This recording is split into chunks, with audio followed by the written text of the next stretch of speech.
بسم اللہ الرحمن الرحیم۔ Welcome to my channel education unit. آج کا ہمارا موضوع ہے 1 تاریخ ساز دن 23 مارچ 1940۔ 23 مارچ کا دن پاکستان کی تاریخ میں سنہری حروف میں لکھا گیا ہے۔ 1940 میں برصغیر کے مسلمانوں نے اپنے مستقبل کا فیصلہ کیا، جس میں مسلمانوں کے اکثریت والے علاقوں پر مشتمل علیحدہ وطن کا مطالبہ شامل تھا۔ بنگال سے لے کر صوبہ سرحد اور کشمیر تک کے مسلم لیگ کے قائدین اور کارکنان قائد اعظم کی قیادت میں اکٹھے تھے۔ 23 مارچ کو اسلامیہ نے کشمیر کی طرف سے ایک وفد نے شرکت کی، اس میں غلام حیدر جنڈالوی، سردار فتح محمد کریلوی، خواجہ عبدالرحیم، خواجہ منیر حسین اور رہنما شامل تھے۔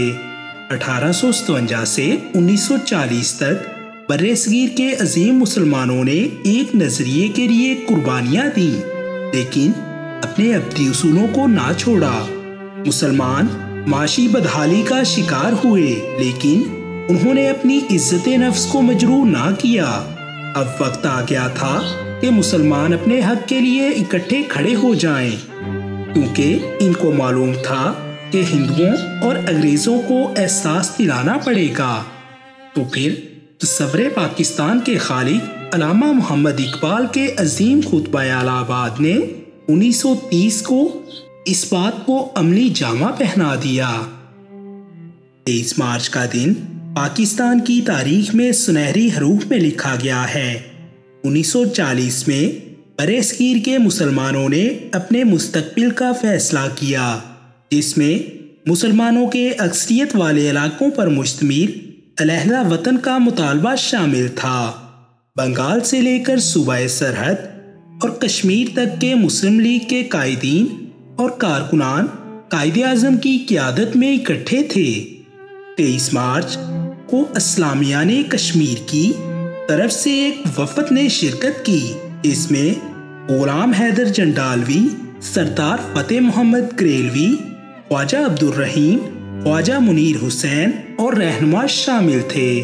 1857 سے 1940 تک برصغیر کے عظیم مسلمانوں نے ایک نظریے کے لیے قربانیاں دیں، لیکن اپنے ابدی اصولوں کو نہ چھوڑا۔ مسلمان معاشی بدحالی کا شکار ہوئے، لیکن انہوں نے اپنی عزت نفس کو مجروح نہ کیا۔ اب وقت آ گیا تھا کہ مسلمان اپنے حق کے لیے اکٹھے کھڑے ہو جائیں، کیونکہ ان کو معلوم تھا کہ ہندوؤں اور انگریزوں کو احساس دلانا پڑے گا۔ تو پھر تصور پاکستان کے خالق علامہ محمد اقبال کے عظیم خطبہ الہ آباد نے 1930 کو اس بات کو عملی جامہ پہنا دیا۔ 23 مارچ کا دن پاکستان کی تاریخ میں سنہری حروف میں لکھا گیا ہے۔ 1940 میں برصغیر کے مسلمانوں نے اپنے مستقبل کا فیصلہ کیا، جس میں مسلمانوں کے اکثریت والے علاقوں پر مشتمل علیحدہ وطن کا مطالبہ شامل تھا۔ بنگال سے لے کر صوبہ سرحد اور کشمیر تک کے مسلم لیگ کے قائدین اور کارکنان قائد اعظم کی قیادت میں اکٹھے تھے۔ 23 مارچ کو اسلامیہ نے کشمیر کی طرف سے ایک وفد نے شرکت کی، اس میں غلام حیدر جنڈالوی، سردار فتح محمد کریلوی، خواجہ عبدالرحیم، خواجہ منیر حسین اور رہنما شامل تھے۔ 1857 سے 1940 تک برصغیر کے عظیم مسلمانوں نے ایک نظریے کے لیے قربانیاں دیں، لیکن اپنے ابدی اصولوں کو نہ چھوڑا۔